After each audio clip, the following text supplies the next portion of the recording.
नमस्कार. मी संध्या भावे.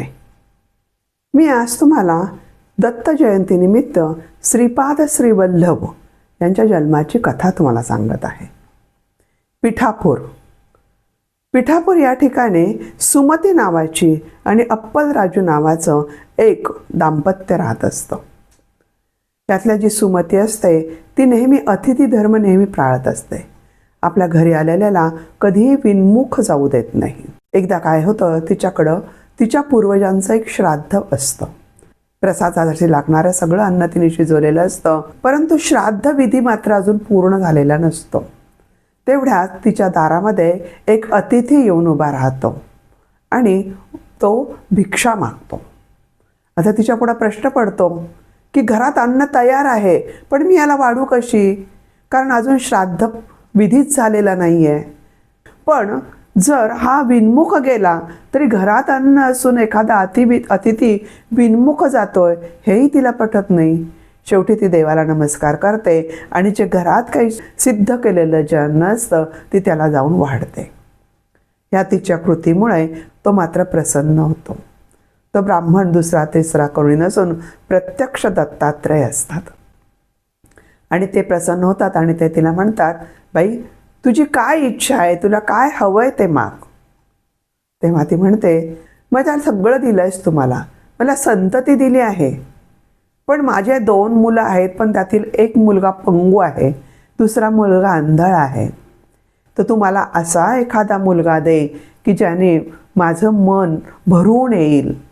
तो अतिशय कर्तृत्ववान असला पाहिजे, हुशार असला पाहिजे, ज्ञानी असला पाहिजे, असा मुलगा मला दे. तो अतिथी तथास्तु म्हणतो आणि निघून जातो. कालांतराने ही गर्भवती राहते आणि तिला पुत्रप्राप्ती होती. पुत्र जन्मताच अतिशय तेजस्वी असतो, हुशार असतो. त्याचे वडील त्याची कुंडली तयार करतात आणि ज्योतिषाला त्याचं ज्योतिष्य भविष्य विचारतात. तेव्हा ते सांगतात, हा महान तपस्वी होणार आहे असं सांगितलं जातं. कालांतराने हे बाळ हळूहळू मोठं होत जातं. 7व्या वर्षी याची मुंज होते.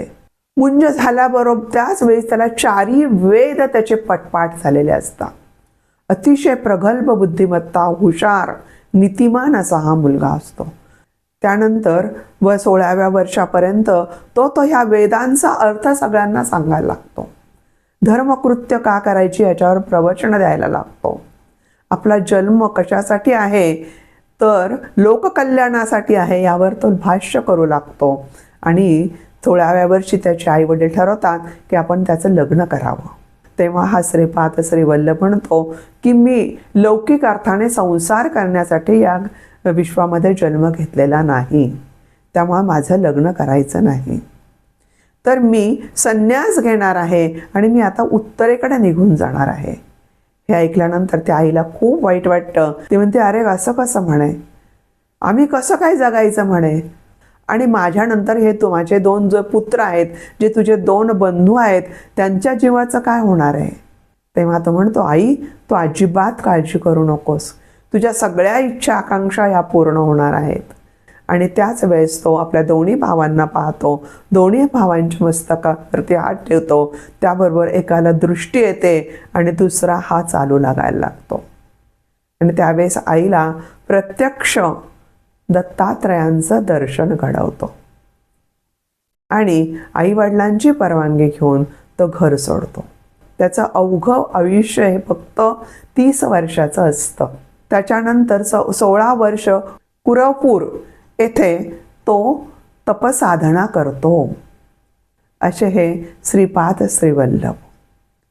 माझी ही जर कथा तुम्हाला आवडली असेल तर नक्कीच तुम्ही इतरांना पाठवा, शेअर करा, लाईक करा, कमेंट्स बॉक्समध्ये आपल्या सूचना कळवा.